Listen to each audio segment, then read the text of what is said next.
selanjutnya kita akan simak informasi terpopuler di situs cnbcindonesia.com yang menjadi sorotan pasar keuangan dalam Hot News. Kita ke informasi yang pertama.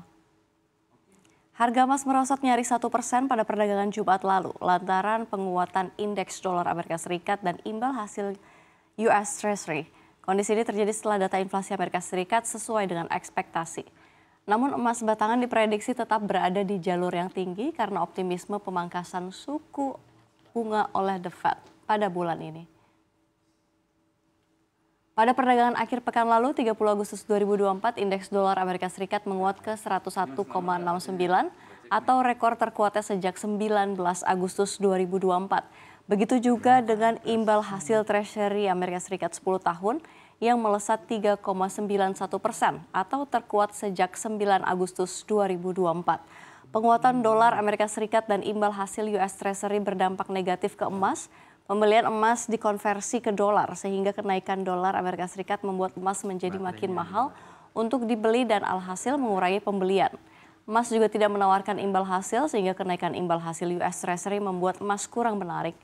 Adapun dolar dan imbal hasil US Treasury naik mengikuti indikator ekonomi negeri Paman Sam.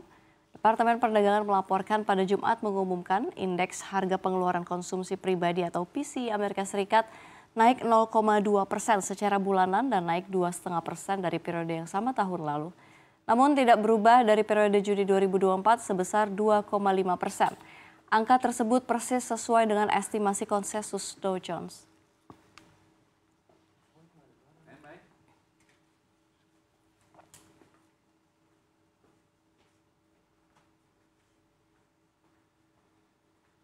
Ya, Coindex Market Index atau CMI yang merupakan indeks untuk mengukur kinerja tertimbang kapitalisasi pasar dari pasar aset digital turun 3,15% ke angka 2.118,36 open interest alias terapresiasi 2,96% di angka 51,67 miliar dolar Amerika Serikat.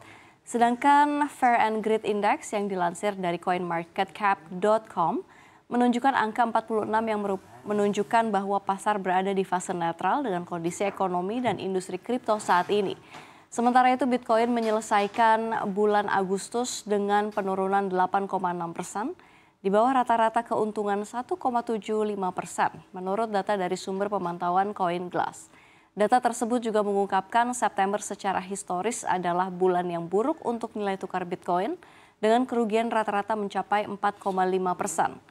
Kendati secara historis Bitcoin seringkali berada di zona merah pada September, namun mengingat ada potensi pemangkasan suku bunga Bank Sentral Amerika Serikat atau The Fed, maka dalam jangka menengah panjang Bitcoin ada kemungkinan mengalami apresiasi.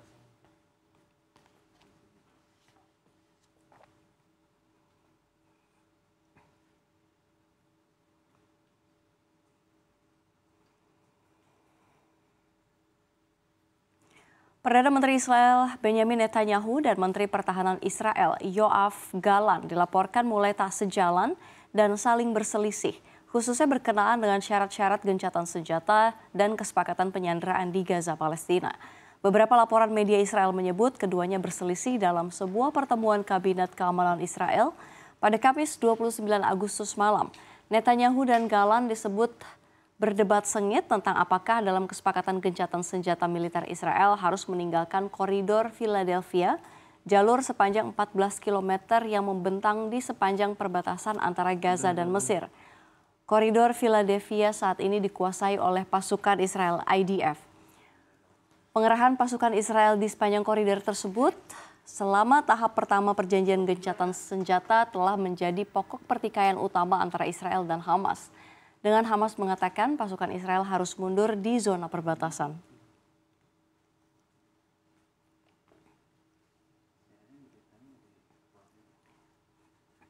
Ekonom senior sekaligus mantan Menteri Keuangan Bambang Brojonegoro mengatakan turunnya tingkat ekonomi kelas menengah di Indonesia tidak hanya terjadi karena pandemi COVID-19 dan banyaknya pemutusan hubungan kerja, melainkan juga akibat kebiasaan sehari-hari kebutuhan terhadap air galon.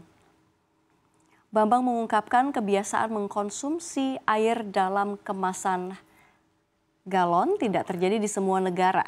Di negara maju misalnya, warga kelas menengah terbiasa mendengak air minum yang disediakan pemerintah di tempat-tempat umum.